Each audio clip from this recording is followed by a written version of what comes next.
नमस्कार दोस्तों, स्वागत है आपका आपके अपने YouTube चैनल मन अप स्टोरीज में। दोस्तों, कहानी चल रही है पुनर्विवाह और उसके 11 पार्ट अपलोड हो चुके हैं। ये 12वां पार्ट है। तो चलिए दोस्तों, इस 12वें पार्ट को शुरू करते हैं। 9:30 पर विनय ने पीछे के गेट से जाकर बाइक रोक दी। बाइक रुकते ही सुधा ने गेट खोला। कितनी देर कर दी तुम लोगों ने? मेरी तो जान ही निकली जा रही थी। अरे सरकार, जल्दी आते तो रास्ते में कोई ना कोई मिल जाता, इसलिए लेट कर दिया। वैसे कुछ गड़बड़ तो नहीं हुई ना? नहीं, माँ जी का फोन आया था, परसों आ रही हैं, सुधा दबी आवाज में बोली। सारा सामान सुधा को पकड़ाकर विनय ने बाइक घुमाकर आगे लाकर खड़ी कर दी। उसको देखते ही चंपालाल उसकी ओर बढ़ा। सर, आ गए आप? हो गया काम? हाँ, हो गया। वो इससे पहले कि विनय कुछ कहता, चंपालाल ने बात पलट दी। मेरे पास भी थाने से एसएचओ साहब का फोन आया था, आपको बुला रहे थे। मैंने बोल दिया आप किसी काम से शहर गए हो। चंपालाल की बात सुनने के बाद विनय ने अपना फोन चेक किया। पूरे 8 मिस्ड कॉल थे। आखिर ऐसा क्या काम होगा, विनय ने सोचा और फिर बैक कॉल करने लगा। थोड़ी देर रिंग बज जाने के बाद उधर से आवाज आई, हेलो। जय हिंद सर। जय हिंद। अभी तक कहाँ थे विनय? कितनी कॉल की, कोई रिप्लाई ही नहीं दिया तुमने। सॉरी सर, कुछ पर्सनल काम था, इसलिए मैं शहर चला गया था। कुछ काम था क्या? हाँ, कल थाने में आकर मिलो। और हाँ, मिठाई का डब्बा भी साथ में लेकर आना, खुशखबरी है। जी सर। उसके बाद उधर से ही फ़ोन कट गया। थोड़ी देर रेस्ट करने के बाद विनय तैयार होकर ड्यूटी पर निकल गया। कल सारी रात खुली आंखों से निकालने और दिन भर की थकान के कारण कंचन भी सो गई। कल का दिन जितना प्यारा था, उतनी ही रात सुकून भरी थी कंचन के लिए। उसने जैसे एक दिन में ही सारी जिंदगी जी ली थी। वह उत्साह के साथ एक एक बात सुधा को बता रही थी। पता है दीदी, वहाँ एक ऐसी दुकान थी जहाँ सब कुछ मिलता था। और पता है, वहाँ सीढ़ियाँ अपने आप चल रही थी।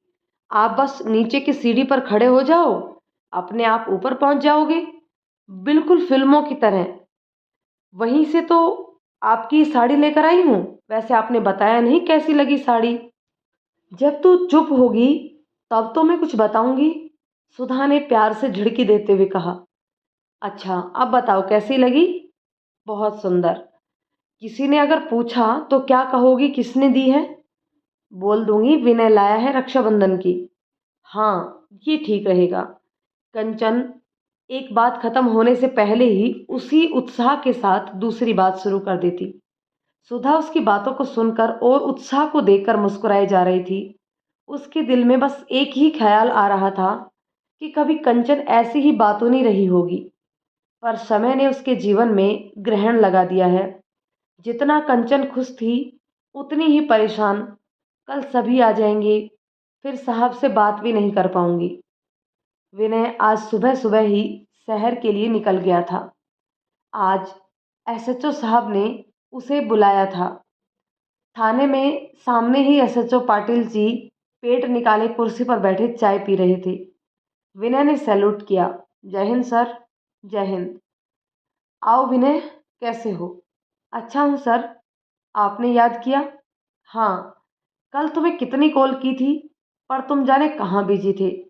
उन्होंने चाय का कप टेबल पर रखते हुए कहा। कुछ नहीं सर, शहर गया था, बाइक पर पता ही नहीं चला कब आपने कॉल की। उसके लिए सॉरी। अरे कोई बात नहीं। चाय पियोगे? No thanks sir. तुम्हें इसलिए बुलाया गया है कि तुम्हारी बहादुरी से खुश होकर तुम्हारा प्रमोशन कर दिया गया है और साथ ही तुम्हारा ट्रांसफ़र भी। तो परसों तुम्हें मांडन थाने में रिपोर्ट करना है, हर हाल में। Okay sir. विनय ने फिर से पाटिल जी को सैल्यूट किया और बाहर निकल गया। उसे प्रमोशन की खुशी से ट्रांसफ़र का दुख ज़्यादा हो रहा था। दरअसल उसका सपना बचपन से डांसर बनने का था, पर माता पिता की मौत के बाद घर वालों का बिहेवियर देखकर उसने अपने आत्मसम्मान की खातिर अपने सपनों से समझौता कर लिया। अब उसका एक ही लक्ष्य था, यूपीएससी क्रैक करके आईपीएस अधिकारी बनना। इसके लिए उसने दिन रात मेहनत भी की थी, मगर बीच में आर्थिक परेशानियां आने की वजह से उसने पुलिस में छोटे रैंक के भी फॉर्म डालना स्टार्ट कर दिया। उसके भाग्य ने साथ दिया और उसका सिलेक्शन एसआई के लिए हो गया। गवर्नमेंट जॉब मिलने के बाद भी उसका सपना अभी भी आईपीएस बनना ही था। अब वह 22 का हो गया था तो उसने सिविल सर्विसेज का फॉर्म भी डाल दिया, जिसमें उसने एंट्रेंस एग्जाम निकाल भी दिया था। जल्द ही मेंस होने वाले थे। इसके लिए वह दिन रात मेहनत कर रहा था। उसे अपनी काबिलियत पर पूरा यकीन था कि वह यूपीएससी जरूर क्रैक कर लेगा। बीच में इस ट्रांसफर ने सब गड़बड़ कर दिया। एक तो नई जगह पर पोस्टिंग होने पर वहां के माहौल में ढलने में टाइम लगेगा, ऊपर से बड़े पद के साथ जिम्मेदारियां भी बढ़ेंगी, उसकी अलग टेंशन। इतनी जल्दी ट्रांसफर, वह मन ही मन बड़बड़ाया। अभी तो उसके रिश्ते की ढंग से शुरुआत भी नहीं हुई है। वह कंचन से अभी तक अपने प्यार का इजहार भी नहीं कर पाया है और ट्रांसफर हो गया। अब करूं भी तो क्या करूं? सोच सोच कर विनय के सिर में दर्द होने लगा। चौकी जाकर किसी से बिना कुछ कहे सुने वह अंदर जाकर चारपाई पर लेट गया। थोड़ी ही देर में नींद ने उसे आ घेरा। बचपन से ही नींद उसके सिरदर्द के लिए पेन किलर का काम करती थी। जब भी उसे दिमागी थकावट होती थी, वह 2 घंटे के लिए चैन की नींद सो जाया करता था। वही उसने आज किया। जब सिरदर्द से उसकी सोचने समझने की शक्ति खत्म हो गई, तो दिमाग को रिचार्ज करने के लिए वह आराम से सो गया। शाम जब उसकी आंखें खुली तो सिरदर्द थोड़ा सही था। उसने समय देखा, 4 बज रहे थे। वह उठकर कंचन के घर की तरफ चला गया। सुधा और कंचन आंगन में ही बैठी थी। विनय का उतरा चेहरा देखकर सुधा ने पूछ लिया, क्या हुआ विनय? फिर से सिर में दर्द है क्या? हाँ, जब आपको पता चलेगा क्यों हो रहा है तो आपको भी होने लगेगा। ऐसा क्या हुआ? सुधा ने घबराकर पूछा। पहले एक कप चाय पिला दो, उसने कंचन से मुखातिब होकर कहा। जी साहब, बोलकर कंचन चाय बनाने के लिए चली गई। अब क्या बात हुई है विनय? मेरा प्रमोशन हो गया है दीदी। तो इसमें सिरदर्दी की क्या बात है? सुधा खुश होकर बोली। अकेला प्रमोशन नहीं हुआ, ट्रांसफर भी हुआ है। परसों मुझे हर हाल में मांडन थाने में रिपोर्ट करना है, विनय ने चिंतित स्वर में कहा। लेकिन विनय, 2 दिन बाद तो रक्षाबंधन है। वही तो मैं बोल रहा था, क्या करूं, कुछ भी समझ में नहीं आ रहा। राखी बंधवाने में आ जाऊंगा, उसकी चिंता मत करो। लेकिन हमारा क्या होगा? तुम्हारा मतलब? कंचन और तुम्हारा? हाँ यार। क्यों, कल कोई बात नहीं हुई? नहीं, बात तो नहीं हुई, पर इतना अंदाजा जरूर हो गया है कि वह भी मुझे पसंद करती है। सिर्फ पसंद ही नहीं, प्यार भी करती है। मैं सोच रहा हूँ आज उससे क्लियर बात कर लूँ। कल सब आ भी जाएंगे और मेरा कोई भरोसा नहीं है, क्या पता कल ही निकलना पड़े। ठीक है, जो तू सही समझे। तब तक कंचन भी चाय लेकर आ गई। उसने चाय के कप एक एक करके सुधा और विनय के हाथों में दिए। कंचन, आज शाम को क्या बना रही हो? विनय ने चाय की चुस्की लेते हुए पूछा। आपको कुछ खाना हो तो बता दो, नहीं तो दाल और रोटी बनेगी ही। आलू का पराठा विद चटनी बना दोगी? हाँ, कंचन ने हंसते हुए कहा। ठीक है, अभी मैं चलता हूँ। आज खाना जल्दी बना लेना, ढेर सारी बातें भी करनी है। इतना बोलकर विनय चौकी पर आ गया। बाहर चारपाई पर चंपालाल बैठा था। विनय भी उसी के पास आकर बैठ गया। क्या हुआ? एसएचओ साहब ने इतना अर्जेंट क्यों बुलाया था? प्रमोशन हो गया है मेरा। अरे वाह, फिर तो मिठाई बनती है। प्रमोशन के साथ ही ट्रांसफ़र भी हुआ है। परसों रिपोर्ट करना है, विनय ने बुझे स्वर में कहा। फिर यहाँ कौन आ रहा है? शायद वीर सिंह आएगा या फिर चौकी वापस वहीं जाएगी। सर, चौकी कहीं भी रहे, पर चौकी इंचार्ज तो वही रहेगा। क्या बड़ा लिचड़ आदमी है सर। चंपालाल ने मुंह बनाया। सुपीरियर है तुम्हारा। सर आप हमें भूल तो नहीं जाओगे। अरे नहीं चंपालाल, कैसी बात कर दी। तुम्हें तो मेरी शादी में चीफ गेस्ट बनकर आना है। विनय हंस दिया। एक काम और था आपसे। बोलिए सर। शायद चौकी अभी यहीं रहेगी, तो आप किसी भी तरह रखना, लेकिन कंचन का ख्याल रखना और उसका हालचाल बताते रहना। और कभी भी किसी भी चीज़ की ज़रूरत हो तो मुझे बताना। जी सर, ज़रूर। आपने मुझ पर इतना भरोसा दिखाया, मेरे लिए इतना ही काफ़ी है। और कल तक किसी को कुछ नहीं बताना, ना प्रमोशन के बारे में और ना ही ट्रांसफ़र। चंपालाल ने हाँ में सिर हिला दिया। जब श्याम काली चुनरी ओढ़ने लगी तो विनय खाना खाने के लिए कंचन के यहाँ आ गया। कंचन के हाथ से गर्मा गर्म आलू के पराठे खाकर विनय मानो तृप्त हो गया। वह जैसे जन्मों जन्मों की भूख मिटा लेना चाहता था। सुधा और विनय खाना खाकर छत पर चले गए। कुछ देर इधर उधर की बातें हुई, तब तक कंचन भी आ गई। कंचन को आया देख सुधा उठने लगी। अरे छोटी, तू बैठ, मैं नीचे जाती हूँ, बच्चे अकेले होंगे। तो हम लोग भी नीचे चलते हैं, सभी आंगन में इकट्ठे बैठेंगे, फिर ऐसा मौका वैसे भी नहीं मिलेगा। कंचन उदास हो गई। क्यों नहीं मिलेगा मौका? विनय भाई है मेरा, कोई अजनबी थोड़ी ही है। कहते हुए सुधा नीचे चली गई। अब छत पर विनय और कंचन अकेले बैठे थे। तुम्हारे लिए फ़ोन लाया हूँ, कीपैड वाला। विनय ने फ़ोन कंचन को पकड़ा दिया। कल का दिन कैसा रहा तुम्हारे लिए? तुम खुश तो थी? मैं तुमसे कुछ पूछना ही भूल गया। हाँ साहब, मैं खुश थी, बहुत खुश। मुझे तो पता ही नहीं था कि मैं इतनी आसानी से बाहर घूम कर आ जाऊंगी आपके साथ, और किसी को पता भी नहीं चलेगा। सच बताऊं साहब, कल का दिन मेरी ज़िंदगी का सबसे खूबसूरत दिन था। दिन ही खूबसूरत था या मेरा साथ भी?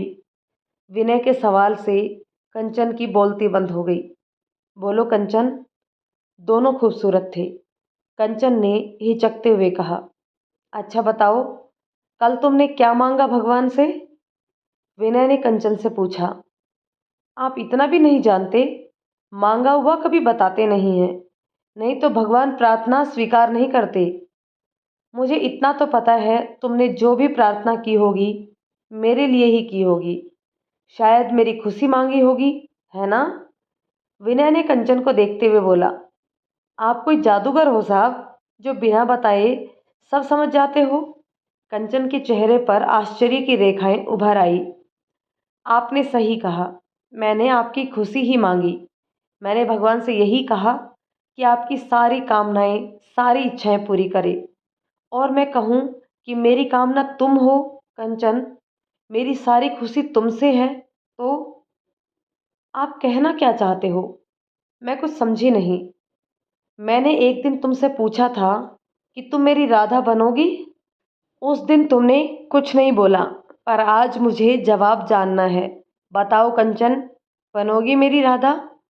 भरोगी मेरे जीवन में खुशियाँ? विनय ने कंचन का हाथ अपने हाथ में ले लिया। आप जानते भी हो आप क्या बोल रहे हो साहब?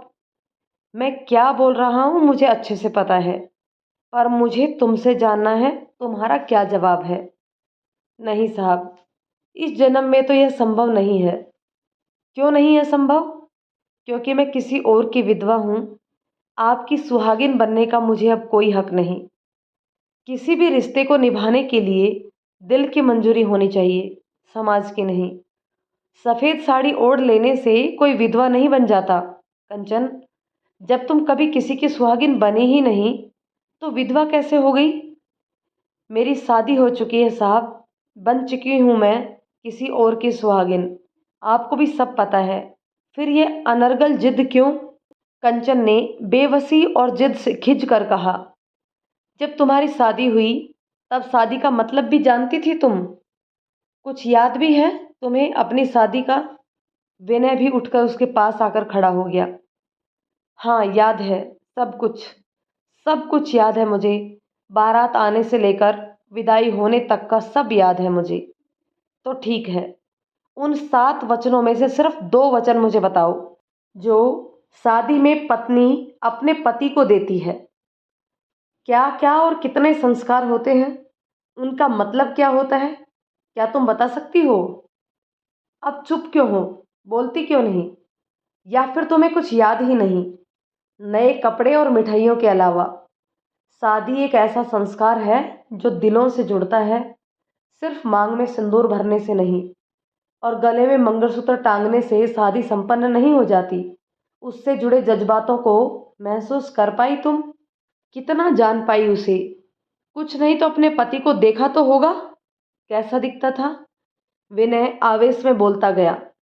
नहीं, कुछ नहीं जानती मैं किसी के बारे में, कुछ भी नहीं। नहीं, मुझे अपनी शादी में कोई भी रस्में याद हैं। मैं बस इतना जानती हूँ कि मेरी शादी हो चुकी है और अब मैं एक विधवा हूँ। कंचन की आंखों से आंसू बहकर उसके चेहरे और गर्दन को भिगोने लगे। किसने कहा कि तुम्हारी शादी हुई है? इस समाज ने, इन लोगों ने। शादी का जोड़ा पहनाकर मांग में सिंदूर भरवा दिया और बोल दिया कि तुम सुहागिन हो। तुमने भी मान लिया। इन्हीं लोगों ने 4 दिन बाद लाल जोड़े की जगह ये सफ़ेद साड़ी लपेट कर कह दिया कि तुम विधवा हो। तुमने वह भी मान लिया। तुम इंसान हो या रोबोट, खुद की समझ नहीं है। जब तुमको विधवा और सुहागिन का मतलब तक नहीं पता, फिर कैसी सुहागिन हुई और कैसी विधवा? मुझे नहीं पता शादी कैसे होती है, कैसे सुहागिन बनते हैं और कैसे विधवा। जब रोते रोते निढाल हो गई तो विनय ने कंचन को खींचकर अपने सीने से लगा लिया। चुप हो जाओ कंचन, एकदम चुप। तुम जानती हो कि मैं तुम्हें, तुम्हारी आंखों में आंसू नहीं देख सकता। विनय खुद को संयत करते हुए बोला। उसकी वजह से विनय की आंखों में एक भी आंसू आए, यह उसे कतई बर्दाश्त नहीं। जब कंचन थोड़ा संयत हुई तो विनय ने उसे पानी पिलाया और खुद से अलग करके उसे बैठाकर अपने दोनों हाथों से उसके हाथों को थाम लिया। तुम जानना चाहती हो शादी किसे कहते हैं? तो सुनो। कोई भी रिश्ता तब तक पूर्ण नहीं होता जब तक वह दिल की गहराइयों में नहीं उतरता। शादी एक पवित्र बंधन है जो 2 दिलों से बनता है। जब कोई तन मन से अपना हो जाए तब होती है शादी। जब कोई जिस्म से रूह तक उतर जाए तब होती है शादी पूर्ण। जब किसी दिल के कोरे कागज पर प्यार की स्याही से अपना नाम लिख देता है तब शादी का मतलब बनता है। यह जिस्म और आत्मा के मिलन का अनोखा संगम है। जब तक दोनों नहीं मिलते यह बंधन अधूरा ही रहता है। और तुम्हारा रिश्ता तो तन से भी अधूरा है और मन से भी। और जब रिश्ता ही पूरा नहीं है तो तुम सुहागन कैसे हुई? जब सुहागन नहीं बनी तो विधवा कैसे बनी? विनय ने कंचन के चेहरे को हथेलियों में भरकर कहा। मेरी बात को समझने की कोशिश करो कंचन। तुम्हारे बिना मैं नहीं जी पाऊंगा।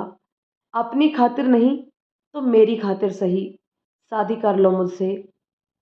हम समाज के बने नियमों को नहीं तोड़ सकते साहब। हमारा रिश्ता कैसा भी रहा हो, पूरा या अधूरा, लेकिन यह कड़वा सच है।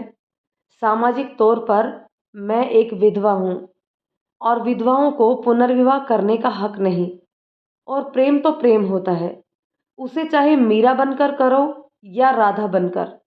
मैं मीरा बनकर आपकी भक्ति करना चाहती हूँ, राधा नहीं बनना चाहती। और अगर मान लो मैं राधा बन भी गई फिर भी आपसे दूर ही रहना होगा, क्योंकि कृष्ण की जिंदगी में राधा तो बस प्रेमिका का दर्जा मिला था, पत्नी का नहीं। इसलिए अपनी जिंदगी में मुझे मीरा ही बना रहने दो साहब। तुम्हारे जितना ज्ञानी तो मैं नहीं हूँ, बस इतना कहूँगा, समाज की फिक्र मत करो। उसे हमारे तुम्हारे जैसे इंसानों से ने ही बनाया है। हमने समाज को बनाया है, समाज ने हमें नहीं। समाज और इंसान एक दूसरे के पूरक हैं। न इंसान समाज के बिना रह सकता है और ना ही समाज इंसान के बिना। चलो मैं हाँ कर भी दूँ तो हमारे रिश्ते को मानेगा कौन? और घर वालों का क्या होगा? उन्हें लोग जीने देंगे? बाबूजी सारी जिंदगी सिर उठाकर चल नहीं पाएंगे। कौन से घर वालों की बात कर रही हो? कौन से बाबूजी की इज्जत की फिक्र है तुम्हें? जिन्होंने अपनी मासूम बच्ची को बोझ समझकर यह मरने के लिए छोड़ दिया, बिना यह सोचे कि उसकी सारी जिंदगी कैसे कटेगी। जिस परिवार की इज्जत के लिए तुम तन और मन से आहुति देती रही, उसने कभी प्यार के दो बोल भी नसीब हुए तुम्हें? जब तुम्हारे बारे में कोई नहीं सोचता, तो सबके बारे में सोचने का अकेला तुमने ठेका ले रखा है। विनय गुस्से में बड़बड़ाते हुए बोला। दोस्तों, कहानी के इस पार्ट को यहीं रोकते हैं। मिलते हैं नेक्स्ट पार्ट में। तब तक के लिए ये कहानी आपको कैसी लगी कमेंट करके ज़रूर बताइएगा।